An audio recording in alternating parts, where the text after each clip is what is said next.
don't have the choice, we don't have the choice. Anthropocene is in play. It's a good enough word, does a lot of work, good enough work, tough for me, whatever. So I would have done it differently. Too bad. Who cares? I mean, truly, who cares? We work with what we've got.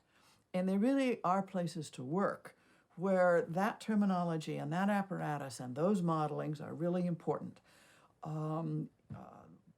Even though it's made to be too big and too important, it's always a story. These stories, Anthropocene, Capitalocene, Nyanyacene, they always threaten to become too big.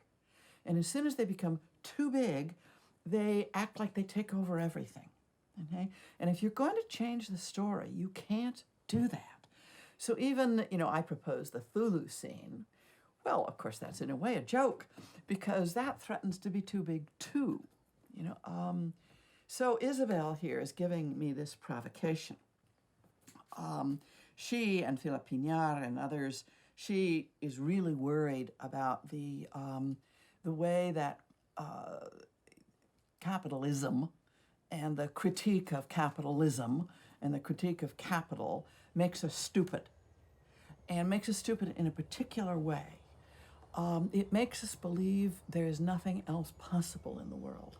The kind of stupidity that comes from constantly repeating the ever newer, ever smarter, up to the minute, latest version of the critique of capital, the smartest possible, really good, the Marxism that I really am not going to let go of, and I refuse to let Bruno say that we don't need it. I think we do need our Marxism and a lot of other things too. But how to make it be part of what is added to the cat's cradle in a smart way?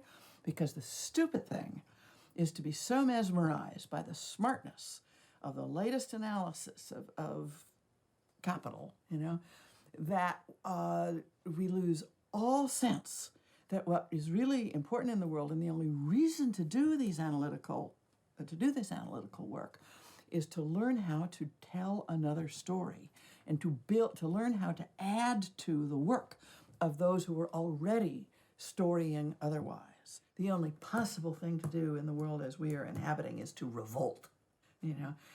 It's like Emily Carr. It's like it's an insurrection, okay? And it's an insurrection that refuses the paralysis of critique, that the world is finished because we know how it works. And you're stupid because you don't know how it works, and you're just an activist, or you're just a witch, or you're just a something. You just believe in all these stupid things. You're a Christian, you're really stupid. You're a Muslim, you're really stupid. You're a pagan, you're really stupid. We know how the world really works.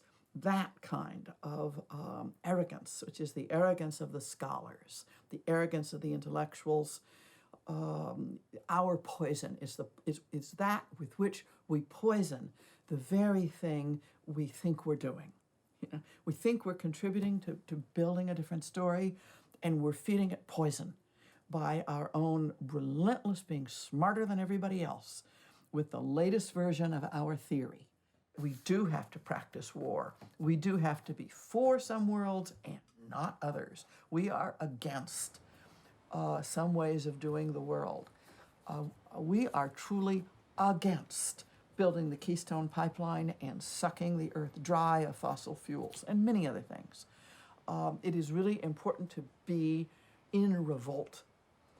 So for some ways of life and not others is a kind of war of the worlds, but it's a war of the worlds as a part of the proposition of peace, of the risky proposition. So I think that there is a shift. There is, of course, a shift in the world in that we have a little time. We, whatever this we is, we are living in a period of time, short, long, I don't know. It's not instantaneous, but it's maybe not long. There is a little time to make a difference. Maybe not very much. After which the consequences of what we have provoked, not just we in the human sense, but significantly, I don't know, it's not the anthropos. I really do think it's not only capitalism, of course. Of course it's not only capitalism, but wow, if we could have only one name, the last 500 years of sucking the earth dry in the form of resourcing it for extraction as wealth in the form of capital. It's a pretty good analysis, of what these last 500 years have done to this earth. And we have a little time we inherit the consequences, and we have a while to see if peace is possible.